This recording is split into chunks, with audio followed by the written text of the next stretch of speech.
Hi there, I'm Carolyn Spring and I help people recover from trauma and reverse adversity. So, what is dissociation? It's a weird word with lots of meanings. In fact, someone once said that it seems to suffer from multiple meaning disorder. But it's important to understand that dissociation is an entirely normal, natural process. It's not something that goes wrong with the brain, it's something that goes right. It's what the brain is supposed to do under certain conditions. It's what the brain and body do in response to trauma.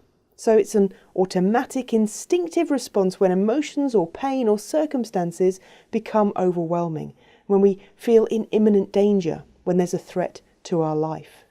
So it's like a trip switch when the current is too high. The brain trips, as it were, and we shut down full awareness of what's going on, so that we don't get completely overwhelmed. So, dissociation is not mental illness, because it's not the brain going wrong. The brain is just doing what it's supposed to be doing. It's the trauma that has gone wrong. We shouldn't be in a situation where we're having to deal with that much distress. And dissociation is the brain's way of coping with that.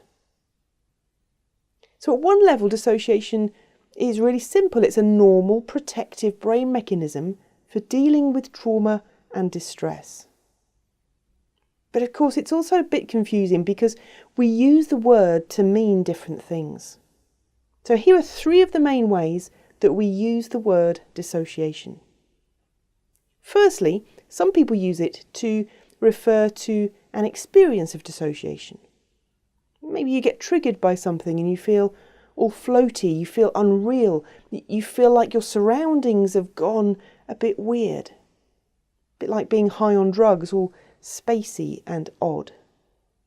Now, technically, that's called depersonalization or derealization.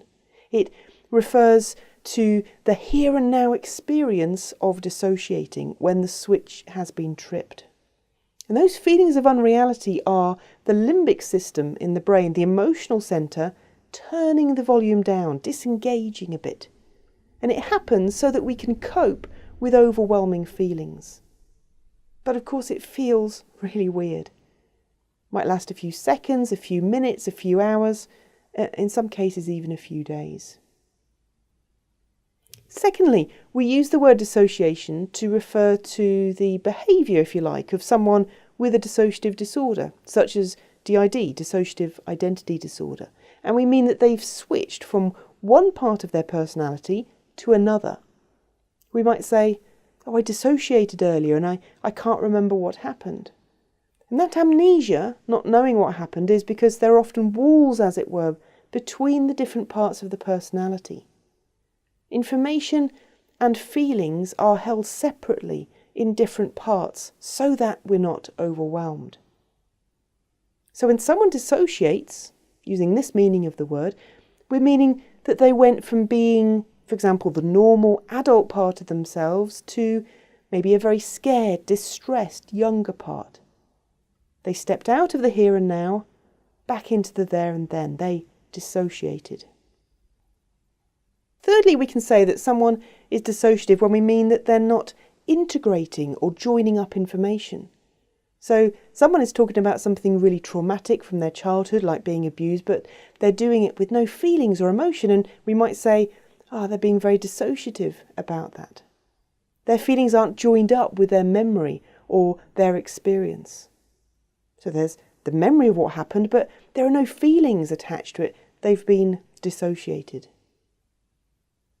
So someone can have an experience of dissociation, feeling unreal. They can be generally dissociative, not link up information in their brain, or they can have a full-blown dissociative disorder and behave dissociatively and switch from one dissociative part of the personality to another. Now, there's other ways we use the words too, but that's just a brief introduction to explain the main uses. Watch out for other videos where we will dive deeper into this whole topic. Thanks for watching.